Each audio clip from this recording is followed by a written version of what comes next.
Meksikalılar falan hepsi burada herhalde. Senin dediğin buralarda mı?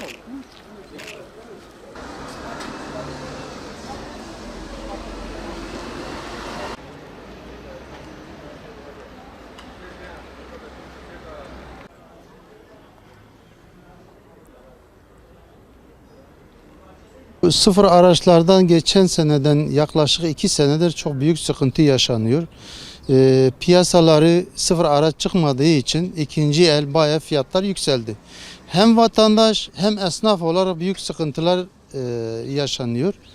Bundan dolayı bütün Batman esnafı olsun, Türkiye genelindeki otomotiv sektöründe olsun büyük sıkıntılar yaşanıyor. Ayrıyeten herkes tarafından bilinmeyen ve resmi olmayan fiyatlarla, fahiş fiyatlarla karşı karşıya kalıyoruz. Bu da esnaf için büyük bir sıkıntıdır. Bu sıfır araçlar piyasaya girmiş olsaydı ikinci el araçlar bu kadar yükselmesi mümkün değildi. Bu jiplerden eksikliktir, artık aldığımız duyuma göre sıfırlar üretilmiyor. Bugün neredeyse ikinci el ve sıfır araç neredeyse aynı fiyatta satılıyor. Sıfır araç bulunmadığı için ikinci el araçlar bayağı yükselmiş. Geçen sene 150 bin olan araç bu sene 250 bin lira. Yani bu hepimizi etkiliyor. Biz bu fiyatlarda rahatsızız. Çünkü 2 sene önce aldığımız 2 tane araç bu sene bir tane alabiliyoruz o bütçemizle. Bu sıkıntının giderilmesi için acilen devlet tarafında, yetkili kurumlar tarafında el atmasını bekliyoruz ve bir çözüm sunmasını bekliyoruz. Sıfır araç üretimi niye yok? Herhalde cip sorunundan dolayı olmuyor bu. Dolayısıyla bu olmadığı için de yeni araç piyasaya girmediği için de sıkıntı yaşanıyor ikinci elde. Çok pahalıya oluyor. Çok fiyat biniyor onlara. Yani sattığımız bir arabayı ikinci araba alıp da yerine koyamıyoruz o parayla. Daha doğrusu kar yapıyoruz sanıyoruz ama maalesef sattığımız her arabada da bir hafta sonra 10 bin lira zarar ettiğimizin farkına varıyoruz. Sıfır aracı alabilmek için başvuru yapıyorsun bayilere.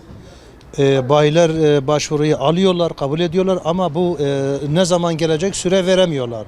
Çünkü sıkıntılı olduğu için, üretimi olmadığı için bazen 6 ay sürüyor, 8 ay sürüyor. Bayağı bir süre araya giriyor. Onun için yeni araç olmadığı için de bu ikinci ele yansıyor. Yeni araç piyasaya sürülmeyene kadar ne yapabiliriz ki? Bu şekilde devam edecek bu. Şu an ülkeye araç gelmiyor. En büyük sıkıntımız o. Araç gelmediği için insanlar ikinci ele yöneliyor. İkinci ele bir anda yöneldiler. Yöneldikleri için araç sıkıntısı var. Araç sıkıntısından sonra araba fiyatları arttı. 2 hafta önce 130 milyar olan araç bugün 170 lira. Burada kazanan da yok. Ben 170 liraya sattım bugün arabayı, yarın 175 bin liraya alıyorum. Burada kazancım olmuyor. Ana param veriyor. 500 bin liraya 3 araba alabilirken şu an bir araba alıyorum. Burada kazanan yok. Esnaf kazanmıyor. Herkesin ana parası veriyor. Ama Türkiye'de de böyle bir sıkıntı var. Bir şeyler yükselince insanlar kıymetini anlıyor. Bir ay önce bu sitede kimse yoktu. 10 gündür sitede hareketlilik var. Araç sıkıntısı var. Ülkeye araç girmiyor. Ama dünyada da bir sıkıntı var. Fabrikalarda araç üretilmiyor. Çip sistemiyle ilgili bir sıkıntı var diyorlar. Avrupa'da da bu sıkıntı var. Ama en çok şu an sıkıntı Türkiye'de yaşıyorlar. Hani biz araba bulamıyoruz. Bayilerde mesela araç ismini yazıyorsun.